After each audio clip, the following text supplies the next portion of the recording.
Okay, hi Lindsay, how are you today? Got you out an absolutely lovely day here in Green Bay, California. The purpose today is that uh, to uh, to memorialize the story of this XK 120 fixed head coupe from 1953. It was first built in October of 1952, and it was purchased in Philadelphia in the early part of 1953, and it was dragged across the country by my father behind a 48 Roadmaster convertible. And finally made it back to San Francisco with the front end messed up because he didn't properly tow it.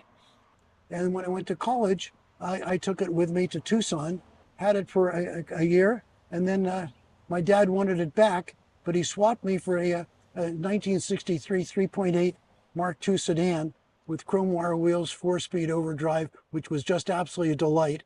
And a year later, during Christmas vacation, my father asked me to come home because he had torn the left side out of the car and blew the electrical system. So I spent my Christmas vacation rebuilding the electrical system for the car. And so that was went along for quite a while until 1968, when I started dental school.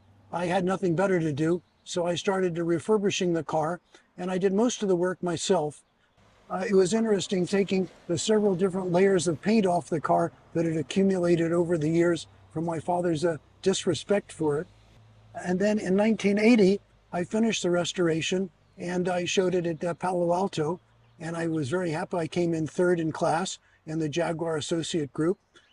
It's been a labor of enjoyment over the years, and to the point where in 1993, Martin Swig asked me to come on the California Millie because we had been friends for years and years.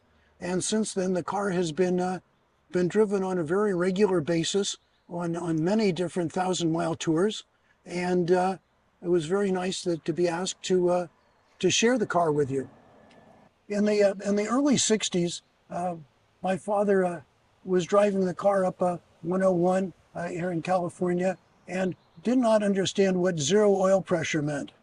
At which time, after he was aware of that, the car stopped very abruptly, putting a rod through the block and destroying the head. And during that period of time, we had a Mark 8 Jag sedan, and my father was rear-ended in San Francisco, and it totaled the car. And so we ended up retrieving the engine out of the Mark 8, and it is now residing in the 120. Because obviously the original 120 engine was not restorable. And so since then, it's been rebuilt. And so essentially it's a 140 engine, which boosted the horsepower from roughly 160 to 190. We ended up finding a large valve head for it. And so it's got the large valves, the original carburetors, and Stu Donaldson's racing cams in it.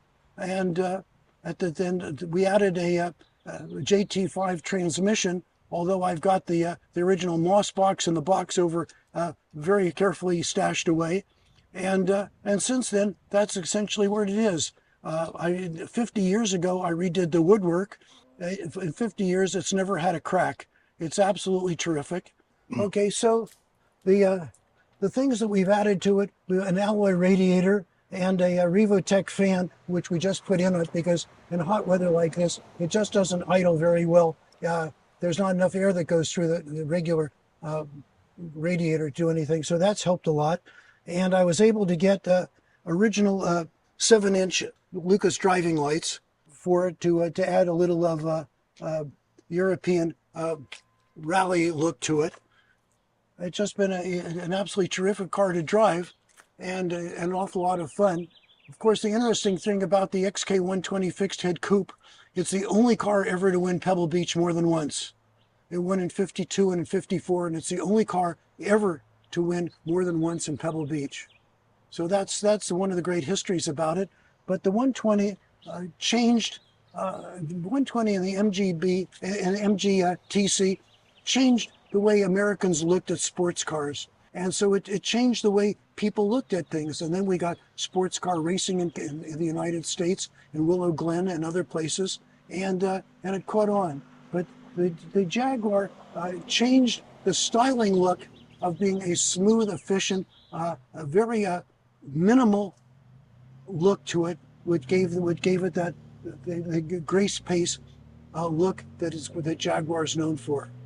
Other than that, it's just a redone piece of junk that has survived almost everything you could do to it.